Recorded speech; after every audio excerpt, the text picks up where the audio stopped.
जय भोलेनाथ। ओम नमः शिवाय। नाग पंचमी के दिन नाग देवता और भगवान शिव की पूजा करने के साथ की कथा सुनी पढ़ी जाती है। मान्यता है कि नाग पंचमी की कथा पढ़ने या सुनने से मनवांछित फल की प्राप्ति होती है। हर साल सावन शुक्ल पक्ष की पंचमी तिथि को नाग पंचमी का त्यौहार मनाया जाता है। इस साल नाग पंचमी 17 अगस्त 2026 सोमवार को है। इस दिन नाग देवता और भगवान शिव की पूजा का विधान है। इस दिन नाग पंचमी कथा का पाठ करना या सुनना भी शुभ फलदायी है। नाग पंचमी को लेकर कई कथाएं प्रचलित हैं। सेठ जी के 7 पुत्रों की कहानी। प्राचीन काल में एक सेठ के 7 पुत्र थे। सातों पुत्र के विवाह हो गए थे। सबसे छोटे पुत्र पत्नी श्रेष्ठ चरित्र की विदुषी और सुशील थी, लेकिन उसका कोई भाई नहीं था। एक दिन घर की बड़ी बहू घर लीपने को पीली मिट्टी लाने के लिए सभी बहुओं को साथ चलने के लिए कहा, तो सभी खुरपी लेकर मिट्टी खोदने लगी। तभी वहाँ एक सांप निकला, जिसे बड़ी बहू खुरपी से मारने लगी। यह देखकर छोटी बहू ने उसे रोकते हुए कहा, इसे मत मारो, इसका कोई अपराध नहीं है। यह सुनकर बड़ी बहू ने उसे नहीं मारा। तब सांप एक ओर जाकर बैठ गया। तब छोटी बहू ने उससे कहा, अभी लौट कर आती हूँ, तुम यहाँ से मत जाना। यह कहकर सबके साथ मिट्टी लेकर घर चली गई और वह कामकाज में फंसकर सबसे जो वादा किया था उसे भूल गई। उसे दूसरे दिन वह बात याद आई तो सबको साथ लेकर वहाँ पहुँची और सांप को उसी जगह पर बैठा देखकर बोली, सांप भाइयों नमस्ते। सांप ने कहा, तुमने भैया कह दिया है इसलिए छोड़ रहा हूँ, नहीं तो झूठी बात कहने के लिए अभी डस लेता। छोटी बहू बोली, भैया मुझसे भूल हो गई, मैं क्षमा मांगती हूँ। तब सांप बोला, आज से तुम मेरी बहन बन गई हो और मैं तुम्हारा भाई, तुम्हें जो मांगना है मांग लो।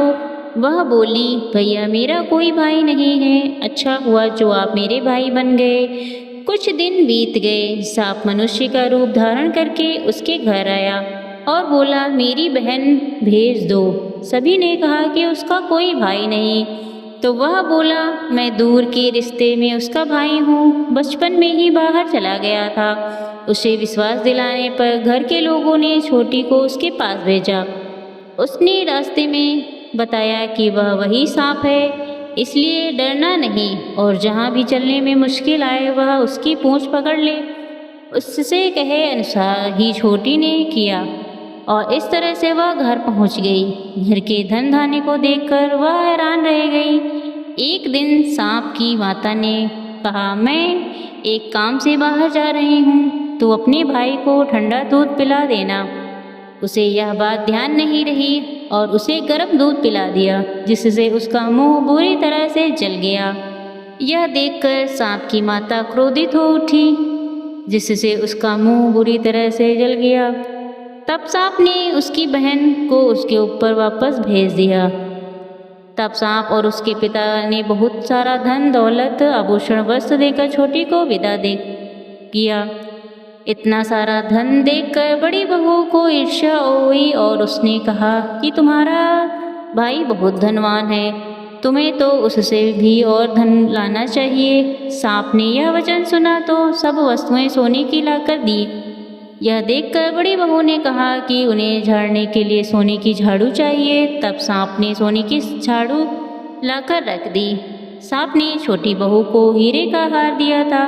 उसकी तारीफ उस देश की रानी ने भी सुनी और वह राजा से बोली कि सेठ की छोटी बहू का हार यहाँ आना चाहिए। राजा ने मंत्री को हार लेकर अति शीघ्र सभा में उपस्थित होने का आदेश दिया। मंत्री ने सेठ से कहा कि महारानी जी छोटी बहू का हार पहनेंगे, वह हार उसे दे दो। सेठ जी ने डर की वजह से वह हार दे दिया। छोटी बहू को यह बात बहुत बुरी लगी और उसने सांप भाई को याद किया और आने पर कहा, भाइयों रानी ने मेरा हार छीन लिया है, आप कुछ ऐसा करिए कि वह जब तक उसके गले में रहे वह सांप बन जाए और जब मुझे लौटा दे तो वही हीरो का और मणिकों का हार हो जाए। सांप ने वैसा ही किया। जैसे ही रानी ने हार पहना वैसे ही सांप बन गया। यह देखकर रानी चीखने लगी।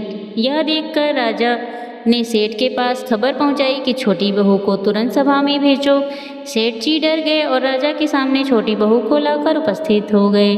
राजा ने छोटी बहू से कहा कि ऐसा क्या जादू किया है कि मैं तुम्हें दंड दूंगा। छोटी बहू बोली, राजा साहब माफ़ कीजिए, यह हार ही ऐसा है। मेरे गले में हीरो का मणिकों का रहता है और दूसरों के गले में सर्प बन जाता है।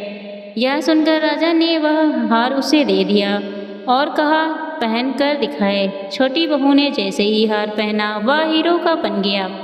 यह देखकर राजा को उसकी बात का भरोसा हो गया और उसे प्रसन्न होकर मुद्राएं भेंट की। छोटी बहू वह हार और उपहार लेकर घर वापस आ गई। उसके धन को देखकर बड़ी बहू ने ईर्ष्या का कारण उसके पति को सिखाया कि छोटी बहू के पास कहीं से धन आया है। यह सुनकर उसके पति ने पत्नी को बुलाया और कहा कि सही सही बताओ, यह धन कहाँ से आया। तब वह भाई को याद करने लगी। तब उसी समय सांप ने प्रकट होकर कहा कि मेरी बहन धर्म के आचरण पर शक जाहिर करेगा तो मैं उसे डस लूँगा। यह सुनकर छोटी बहू का पति बहुत प्रसन्न हुआ। उसने सर्प देवता का बहुत सत्कार किया। उसी दिन से नाग पंचमी का त्यौहार मनाने जाने लगा। इसी दिन स्त्रियां सर्प को भाई मानकर उसकी पूजा करती हैं। अगर यह कहानी आपको अच्छी लगी हो तो मेरे चैनल को सब्सक्राइब करना ना भूलें। धन्यवाद।